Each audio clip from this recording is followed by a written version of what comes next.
Welcome to the Old Time Radio Westerns. I'm your host, Andrew Rhynes, and let's get into this episode. This episode's going to be The Lone Ranger. Original air date is April 12th, 1944, and the title is Bill Gage.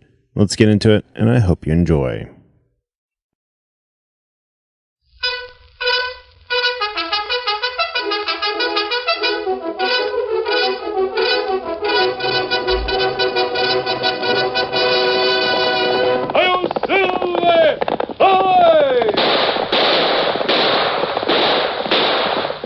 Horse with the speed of light, a cloud of dust, and a hearty hi-yo Silver, the Lone Ranger.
With his faithful Indian companion Tonto, the masked rider of the plains led the fight for law and order in the early western United States.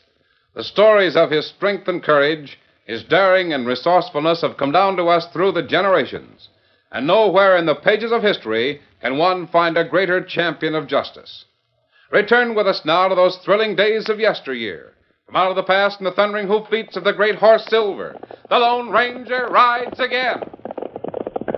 Come on, Silver! Hurry, big fellow! I'm Silver! Ahoy!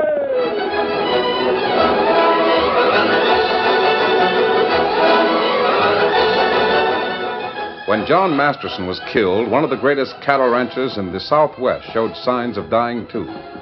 On the Masterson ranch, old Pete Randall stopped his work in the ranch yard and watched the rider coming toward the corral.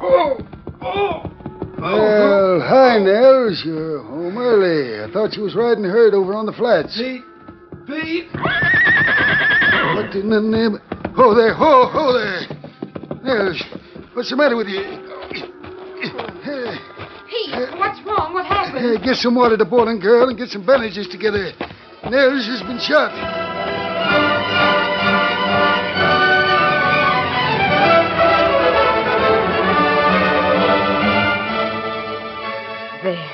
That's better.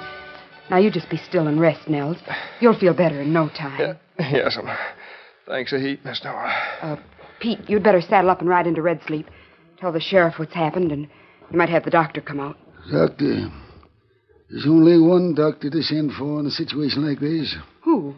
Bill Gage, that's who. Bill packs the only kind of pills that'll cure the cussedness going on around here. Are you going after the sheriff, or must I go myself? Nora, I reckon it's time you and me, all of us, had a showdown. Somebody's right and somebody's wrong. We better find out which is which and be quick about it. What do you mean by that? Your daddy got this place through courage, see? He fought to make it as big as it is. And he spent his life fighting to keep it that way. I know. He made hundreds of enemies and died with a bullet in his back. You've been away from here a long time, girl. You've changed a lot. But this kind of country ain't changed very much. It's still growing up. Still uncivilized, you mean? Maybe you're right. The point is, it's a lot different from them places you lived in back east. Back there, you get yourself in trouble. You go tell a policeman. He takes care of the trouble for you. Out here, it's sometimes necessary to look after your own worries. Pete, You don't like fighting. You don't want bloodshed. So you tell some 20-odd men that's working for you that from now on, they ain't to pack no guns when they're after him. And that order still stands. Yes. Your men are still here. Though I can't figure out why, unless it's 'cause they take pity on you. My men are paid to work as cowboys, not as gunfighters. Hey, you blind, stubborn little fool. You think these men are staying here for wages, riding without protection under your orders? No. They're here because they knew John Masterson, worked for him, loved him. Because they're still hoping to have a chance to help you. If you'll only let them. That's true. You would know it's true. If you knew what's in the hearts of all those men. Your daddy knew they'd stand by because they're fighting men, every last one of them. Because they're fighting men, he knew they'd need someone to lead them if you ever got into trouble. That's why he asked you to send for Bill Gage. And for the last time, I am not going to send for Bill Gage. Now, will you please ride into Red Sleep and tell the sheriff one of my men has been shot? I'll go.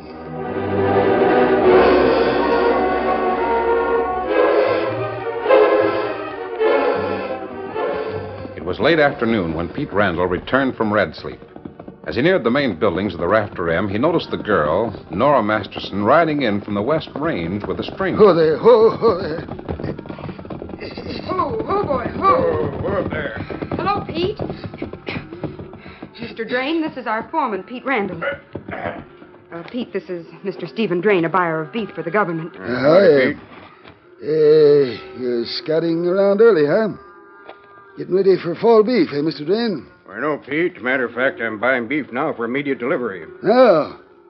Shucks, ain't none of the ranches in these parts will have beef ready for 6-8 weeks yet. Well, evidently your employer doesn't agree with you. Yeah? Well, We're starting a roundup tomorrow morning at daybreak, Pete. Roundup? Roundup in August? Yes. Mr. Drain is buying 1,200 head of beef cattle for the Army. Now, come in the house and we'll get together on the details of the trail drive. Great thunder and billy goats, whoever heard it. Did you say 1,200 head? Now, listen to me, young lady. Pete, you're being very unreasonable. Now, listen to me. In the first place, you ain't got 1,200 head of beef cattle to sell. Not unless you sell a bunch of them yearling heifers. I promised Mr. Drain 1,200 head. The Army's using a lot of beef these days, Pete. Sure, but your soldiers don't have to eat pedigreed registered stock, do they? Besides, you say you want them delivered to Fort Murphy. That means driving a trail herd smack through the hottest, driest country in the territory. Why, man alive, we'd lose 100 head on such a trip at this time of the year. Not if you take it easy. Well, Miss Masterson, I must be getting back to town. Now, here's a contract. If you want to go ahead. Certainly. Where do I sign? Right here. Oh, yes. Oh, now, Nora, child, please listen to me. There you are, Mr. Drain. And I expect you to take charge, Pete, and see to it that they're delivered in good condition. All right. I'll take charge. When I get back, I'll expect you to have another foreman on the Rafter end.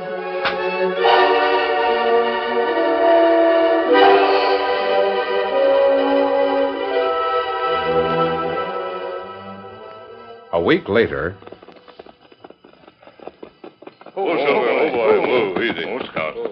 the three riders reined their horses to a halt and studied the signs about the waterhole. Then the Lone Ranger spoke to his companions, the Indian Tonto and the boy Dan Reed.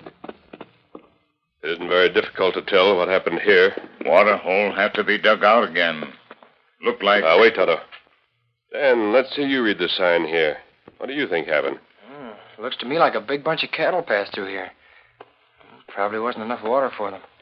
They milled around and destroyed the water hole. How big a herd? Golly, must have been several hundred. Their hoofprints cut a regular roadway along here. How long ago cattle go through, Dan? A week? Oh, not quite. I'd say about 3 days. Maybe 4. It was a trail herd. 6 riders with a bunch. 6? How do you figure that, Dan? Well, here are the hoofprints of 2 horses following the herd. And there'd have to be 2 swing riders on each side. That's 6. You're forgetting the point riders, the 2 men in front of the herd. The tracks of their horses wouldn't show. Oh, golly, I forgot about that. You did mighty well. What I can't understand is who would be so foolish as to run a trail drive through this country at this time of the year. Here, Dan. You see here, tracks not firm, not steady. Show sign cattle not in good shape. Hey, I bet I know how we can tell whose herd went through here. How? Well, there wasn't nearly enough water for them here. And I'll bet if we follow this trail, we'll find a carcass. Then we can read the brand, see? Good work, Dan. That's exactly what I was planning to do. Come on, Silver. Get him up, Scout.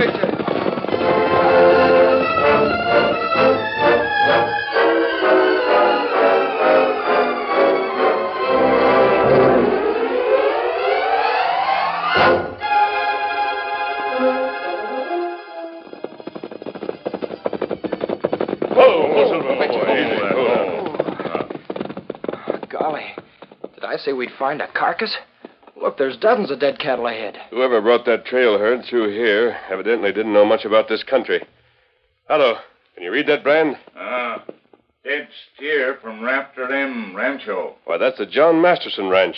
Masterson, plenty smart hombre. Him know this country heap well.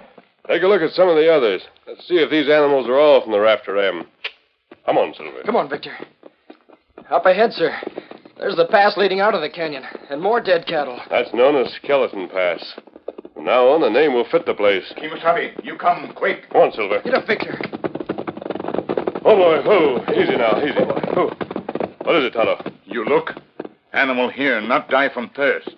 Him killed with bullet. Steady, big fella. Yes, you're right, Tonto. And that means that there's Maybe plenty trouble here at Skeleton Pass. Maybe the animal was dying of thirst, was killed to end its suffering. No, Dan. If that had been the case, the steer would have been shot through the head. That steer was killed by a rifle bullet. By accident. The bullet was fired from those rocks up in the pass and meant for one of the riders with the herd. Steady, big fella. Come on, Silver. Come, Scout. Get up, boy. Look here, Dan, along the edge of the trail. You can see where the herd broke into a run. And they were stampeded through the pass while the men hiding up in the rocks held the trail drivers back with rifle fire. Now, what we do, Kimasabi? The Raptor M trail herd was stolen here at Skeleton Pass. We'll follow this trail a ways, try to find out what became of the herd.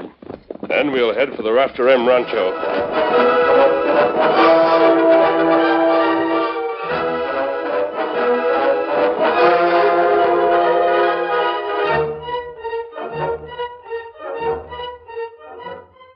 Meantime, in the town of Red Sleep, Nora Masterson faced the sheriff in his office. I know it was my fault. I ordered the men to put away their guns. Wouldn't even let them take their guns on the trail drive when... There now. Crying ain't going to help, girl. I've lost the Raptor M herd. And Pete Randall, who tried so hard to reason with me. Pete's dead. It's just as though I killed him myself. Pete knew what he was riding into. He begged me to send for Bill Gage. Yeah.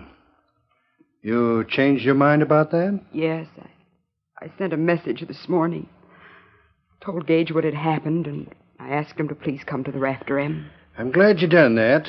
Not that it matters exactly. I'm glad to see you finally come up with a little fighting spirit. Your family, the Mastersons, have done a lot of building in this country. It was all fighters. Sheriff, you said you were glad, but that it didn't matter my having sent for Bill Gage. What did you mean? Your message ain't likely to reach him. Seems he's here already. Here? In Red Sleep? Yeah, rode in this morning. Went to the hotel and got cleaned up, then made a beeline for the Raptor M. Chances are he's waiting for you out there right now. But, Gage, I thought he was an outlaw with a price on his head. He was, but he ain't no more. I reckon if you'll give him half a chance, he'll set things straight at the Raptor M in a hurry. Just give him a free hand and don't meddle with his methods. You do that, and Bill Gage will show you things you never knowed about handling men, good or bad.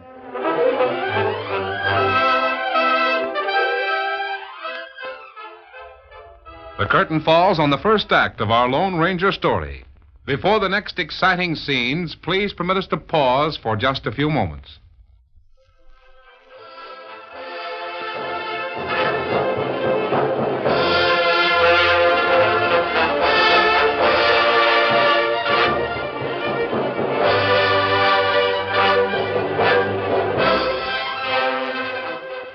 now to continue our story.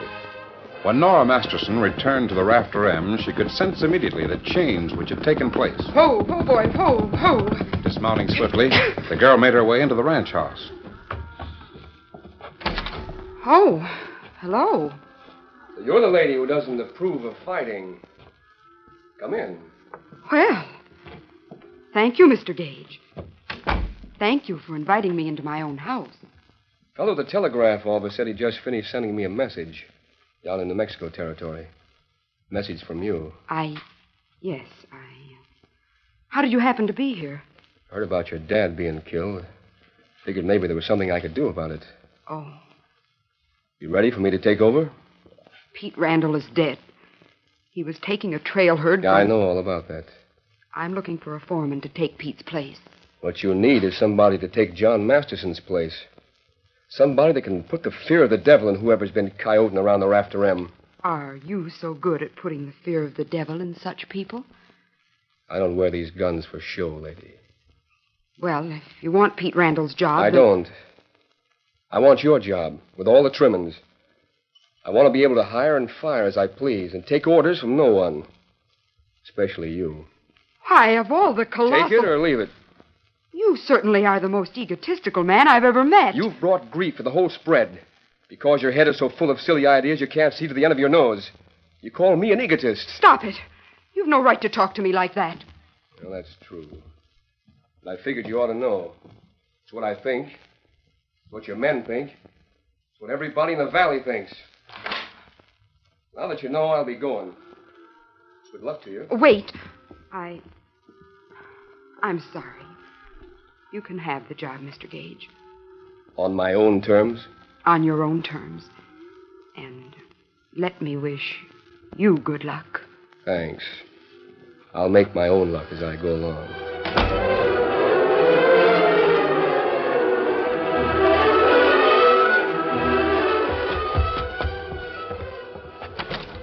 Of course, if you can put up enough security, Miss Masterson, we'll be glad to extend your note at the bank. Otherwise, I'm afraid... Oh, come in, Bill. Mr. Daniels, this is Mr. Gage. Bill, this is Mr. Daniels from the bank. Howdy. Hello, Gage. Perhaps you know. Father left a large mortgage on the property. I was just explaining to Miss Masterson. I heard you when I came in. So you want security, huh? And you better jump on your horse and go hide in your bank, you penny-pinching weasel. Bill Gage, you're going too far. Now, see here, young fellow. Next time you got financial matters to talk over, you see me first, you hear? That goes for both of you, so far as the Rafter M's concerned. Just what is the meaning of this? Get your hat and get out. Security, huh? Why, you old buzzard. If it hadn't been for John Masterson, you'd be running a saloon instead of a bank. I'll get while you're able. Under the fighting leadership of young Bill Gage, the Rafter M took on new life. Huge freight wagons arrived at the ranch, bearing much-needed equipment. Out on the range, new wells were dug and windmills erected to provide water for the stock. Then, one day, armed with a warrant sworn to by Banker Daniels, the sheriff rode out to the Rafter M and arrested Bill Gage for robbery of the bank. The following morning, in the tiny jail at Red Sleep, the sheriff awoke with a start. What in blazes? Be careful, Sheriff. What? Who are you?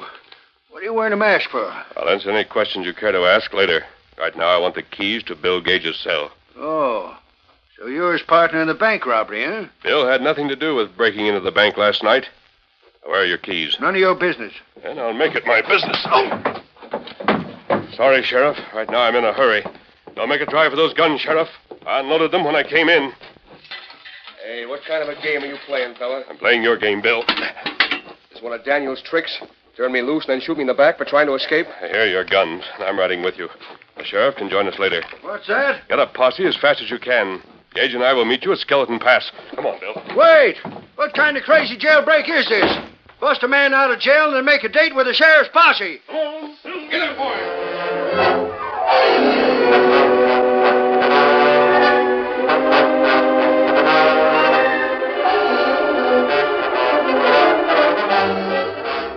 The Lone Ranger and Bill Gage reined up their horses as the posse approached. They finally persuaded the sheriff and his men to follow them 3 miles further down the trail where the biggest part of the Rafter M herd was hidden.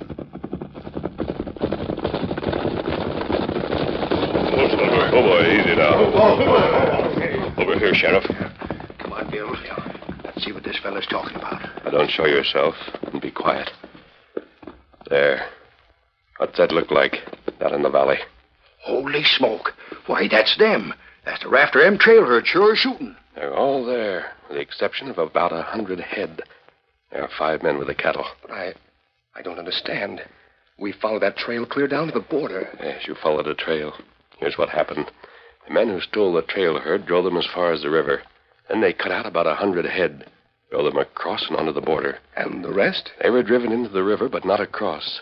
They made those steers swim down the river to the entrance of this box canyon below us. Well, of all the slick stunts, this sure beats... Wait a minute. You still ain't explained your reason for breaking Bill Gage out of jail. This is part of the explanation. The rest is back in Red Sleep. What? There's only one way in or out of this canyon below us, and that's by riding the river. My friend Tonto is guarding that entrance now to make sure no one escapes. So? You and Bill and myself and Tonto must get back to Red Sleep as fast as we can. Your men here can smoke out the rustlers and bring them into jail. Well... When we get there, I'll prove to you that Bill Gage was nowhere near the Red Sleep bank the night of the robbery. Huh?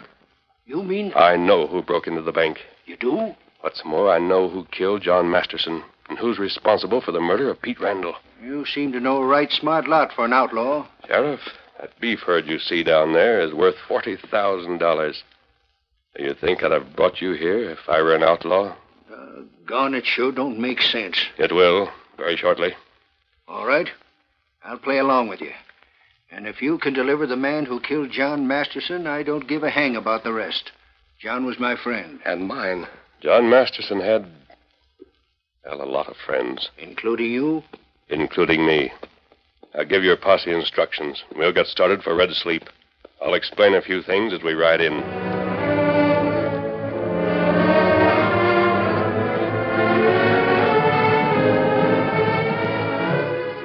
As they rode into town, the Lone Ranger explained to the sheriff and Bill Gage that he had proof that the man who murdered John Masterson and Pete Randall was Albert Daniels, the banker. As they entered the bank, they heard Daniels' angry voice. You blasted idiot, Sheriff. What in thunder is the meaning of...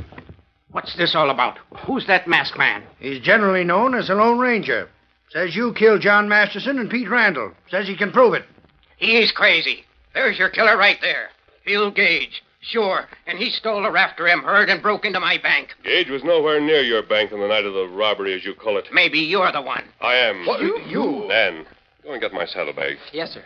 Miss Masterson, do you remember the man who bought your beef herd? Mr. Drain? Why, yes.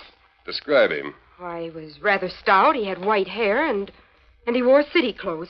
Oh, yes, and he wore gold-rimmed spectacles. Like these? What? Why, yes, but... Here, your saddlebag, sir. Thanks, Dan. Now, did Mr. Drain wear city clothes like these? And a pair of short boots like these? Yes, he did, but I don't understand. Just a minute. Are you trying to say that Daniels... Daniels and the Drain fellow that Nora met are the same man. Sheriff, this man is insane. Yeah? Maybe he's crazy, like a fox. I knew John Masterson better than any man in this room. And there hasn't been a mortgage on the Rafter M for years. That's a lie. He owed me a pile of money. No, Daniels. You owed the Rafter M money. John Masterson had your notes to prove it. He trusted you to the point where he kept those papers in a safe deposit box. You killed him for those notes. But Bill said he knew Stephen Drain. He does, and so do I. I also know that the real Stephen Drain has been up in Montana for 2 years. It was easy for Daniels to assume a convincing disguise.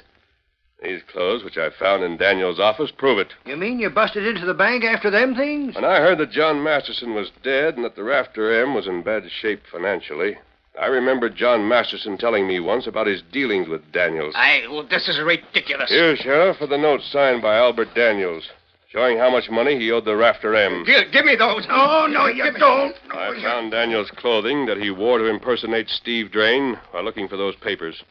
He even used a box of cornstarch to color his hair white. Then, by stealing the Rafter M trail herd, he figured he could easily foreclose his fake mortgage and get possession of the ranch. The shyster came close to being successful. Look out! Oh, my hand! It's busted. Well, if there's any question about you being a Lone Ranger, I'd say that draw proved everything. Yeah, and this penny-pinching skunk, he kind of proved himself guilty by going for that shoulder gun. Come on, Daniels. We got a nice room reserved for you. Take your hands All right, off. come on. Just one thing, Bill. Where did the money come from that you've spent on the ranch? From your dad, Nora. He set me up in the cow business 6 years ago. Gave me everything I needed. Oh. When I heard the Rafter M was in trouble, I sold out and came up here pronto. I was just paying back what I owed your daddy. But what about the cattle that are hidden in that box Like canyon? the Lone Ranger explained to me, there's plenty of good grass and water there. It's only about a 2-day trail drive to Fort Murphy. They're on government land, so we'll just leave them there till they're fat enough to sell. The government will be glad to get beef in prime condition. Bill, I'm so glad things turned out this way. Yeah. Well, Seems to me the Rafter M will need a manager now more than ever. I'd hate to mess up all the good work you've done. Know where I could find a good manager? I might. Think I could get along with him? Sure. He ain't such a bad hombre. The job is his, Bill. For a long, long time. On his own terms? On his own terms. Fair enough, honey. Hey, Sheriff, where can a fella find a preacher in this town?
The story you have just heard is a copyrighted feature of the Lone Ranger Incorporated.